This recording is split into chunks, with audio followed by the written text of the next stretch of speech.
Hello guys, welcome back. അപ്പം ഇന്ന് നമ്മൾ ഒരു ഇംഗ്ലീഷ് സ്റ്റഡി വ്ളോഗാണ് കേട്ടോ കാണാൻ പോകുന്നത്. അപ്പോൾ ഈ ഒരു ഏരിയ എനിക്ക് ഭയങ്കര ഇഷ്ടമുള്ള ഒരു ഏരിയ കേട്ടോ. ഇന്ന് ഭയങ്കര എസ്തെറ്റിക് ആയിരുന്നു കാണാൻ, പക്ഷേ ക്യാമറയിൽ അത്ര അങ്ങോട്ട് എസ്തെറ്റിക് വന്നിട്ടില്ല. പിന്നെ ഇതേ നമ്മുടെ ബെഡൊക്കെ സെറ്റ് ചെയ്ത് പഠിക്കാനായിട്ടൊരു മൂഡ് ഉണ്ടാക്കിയെടുക്കുകയാണ് ചെയ്തിട്ടുണ്ടായിരുന്നത്. അപ്പോൾ അത് കഴിഞ്ഞിട്ട് നേരെ നമ്മൾ ഷാജു സാറിൻ്റെ ഒക്കെ ക്ലാസ് എടുത്തിട്ടുണ്ട് സൈലത്തിൻ്റെ. അപ്പോൾ ഗ്രാമറും പോയംസും എനിക്ക് പെൻഡിങ് ആയിരുന്നു, കാരണം അന്ന് വൈകുന്നേരം നമുക്ക് ഡിസ്കോഴ്സസ് പഠിക്കാനായിട്ടുണ്ട്. അപ്പോൾ അതുകൂടെ പഠിക്കേണ്ടതുകൊണ്ട് അത്രയും പെൻഡിങ് കിടക്കുന്നതാണ് ഇന്നാണ് നമ്മൾ പഠിക്കാൻ തുടങ്ങിയിട്ടുണ്ടായത്. അതിൻ്റെ ഇടയ്ക്ക് ഇത് കഴിഞ്ഞ ദിവസത്തെ പരിപാടിയാണ് നെയിൽ പോളിഷൊക്കെ ഇട്ട് പിന്നെ മെഹന്തിയൊക്കെ ഇട്ട് അങ്ങനെ 2 ദിവസം നമ്മൾ വെറുതെ കളഞ്ഞു. അപ്പോൾ ഇന്ന് തൊട്ടാണ് പഠിക്കാനായിട്ട് പോകുന്നത്. കാരണം ഇംഗ്ലീഷാണ് എന്നുള്ള ഒരു ബോധത്തിലാണ് പോട്ടെ ഇനി പഠിക്കാമല്ലോ എന്ന് വിചാരിച്ചിരുന്നത്. സോ നമുക്ക് നല്ല മാർക്ക് വാങ്ങിക്കണമെങ്കിൽ പിന്നെ പഠിച്ചു തുടങ്ങട്ടെ. നമ്മളത് എടുത്തിട്ടുണ്ട്. ഗ്രാമർ ക്ലാസ് ആദ്യം കാണുമെന്ന് വിചാരിച്ച് നമ്മൾ ഷാജു സാറിൻ്റെ ക്ലാസ്സിലേക്ക് കാണാനായിട്ട്.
അങ്ങനെ അതൊക്കെ കഴിഞ്ഞത് നമ്മുടെ ജെ ഡി സാറ് വന്നിട്ടുണ്ട്.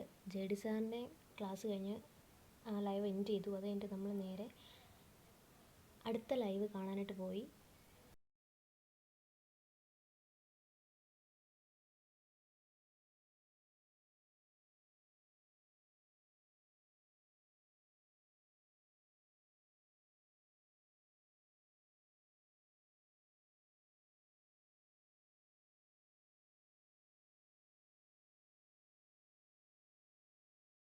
അതിൻ്റെ ഇടയ്ക്ക് ഇതേ നമ്മുടെ ഒരു കസിൻ ചേച്ചി നമുക്ക് കുറച്ച് മുല്ലപ്പൂ കൊണ്ട് തന്നിട്ടുണ്ടായിരുന്നു കേട്ടോ. അപ്പോൾ മുല്ലപ്പൂ കണ്ടു കഴിഞ്ഞാൽ പിന്നെ നമുക്ക് മാല കെട്ടാനായിട്ടൊക്കെ ഒരു ഇത് വരികയില്ലേ. അപ്പോൾ നമ്മുടെ വീടിൻ്റെ ഫ്രണ്ടിലും കുറച്ച് മുല്ലപ്പൂ ഉണ്ടായിരുന്നു. പിന്നെ നമ്മൾ ആ കസിൻ ചേച്ചി തന്നൊക്കെ കൂടി നമ്മൾ സെപ്പറേറ്റ് ചെയ്തെടുക്കുകയാണ്. ഇതിപ്പോൾ മൊട്ടും അതുപോലെ തന്നെ പൂവും എല്ലാം കൂടെ മിക്സായി കിടക്കുന്നതാണ്. ഞാനത് സെപ്പറേറ്റ് ചെയ്തെടുക്കുകയാണ് കേട്ടോ.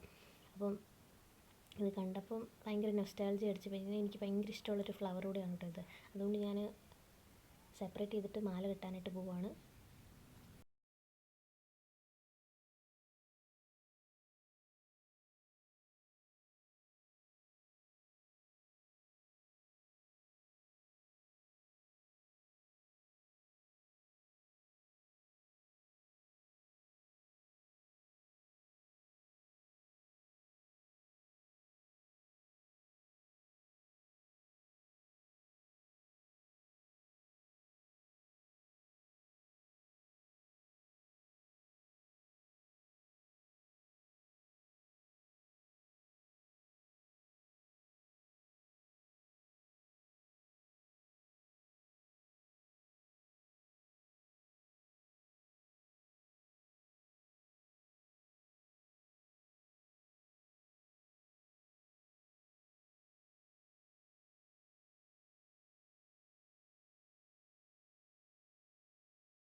അപ്പോൾ ഇങ്ങനെ മൊട്ടായിട്ട് അത് കഴിഞ്ഞിട്ട് കുറച്ച് വിരിഞ്ഞിട്ടുള്ളത്, പിന്നെ നന്നായിട്ട് വിരിഞ്ഞിട്ടുള്ള ഫ്രഷ് ആയിട്ടുള്ളത്, പിന്നെ കുറച്ച് വാടിയത്, അങ്ങനെ നമ്മൾ സെപ്പറേറ്റ് ചെയ്ത് വെച്ചിട്ടുണ്ട്. അത് കഴിഞ്ഞിട്ട് നമ്മൾ കെട്ടാൻ പോയി.